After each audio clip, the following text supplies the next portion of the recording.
Сәлем достар, каналға қош келдіңіздер. Арнаға тіркеліп, лайк басып, комментария жаза отырыңыздар. Бұл психологиялық тест ақшаға қатысты. Аса көп вақытыңызды алмайды. Оның үстіне дәлме-дәл келеді. Суретке қарап ойланбастан бір бейнені таңдаңыз.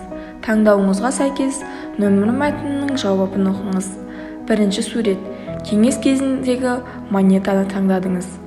Ол мақсатқа жету үшін өте көп тер төгуге дағдыланғаныңыздың белгісі. Сіздікі нағыз адал еңбек. Шектен тыс жұмыс істейсіз, бірақ оны еш міндеттенбейсіз. Көп ақша табу үшін тек аянбай, күш салу керек деп есептейсіз. Қолда барына шүкір деп отырасыз. Үйреншікті жұмысыңыздан қол үзгіңіз келмейді. Мұндай адамдардың орташа табысы бар, соған да шүкір дейді. Егер табысыңыз артсын десеңіз, тек есекше жегіліп жұмыс істегендер ғана миллиондап табады деген түсініктен арылыңыз.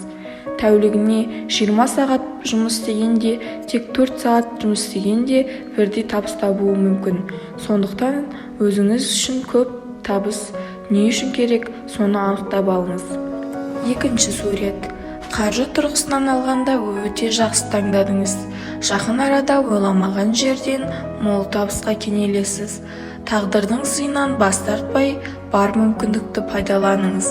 Адал еңбек жайында назардан тыс қалдырмаңыз. Үшінші сурет. Қаржы жағынан көңіліңіз шалқып өмір сүру үшін біраз жұмыс істеу керек екенін жақсы білесіз. Бұл ойыңызға әрекетіңізде дәлел. Жасаған жұмысыңызға лайық марапат алуға дағдыланғансыз. Алдағы уақытта табысыңыз еселенеді.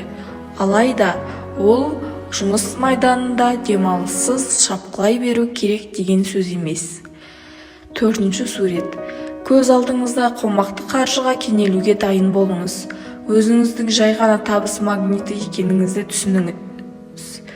Ауқымды лотерея ұтуыңыз мүмкін, әлде кездейсоқ мол мұраның иесі болып шығуыңыз ықтимал.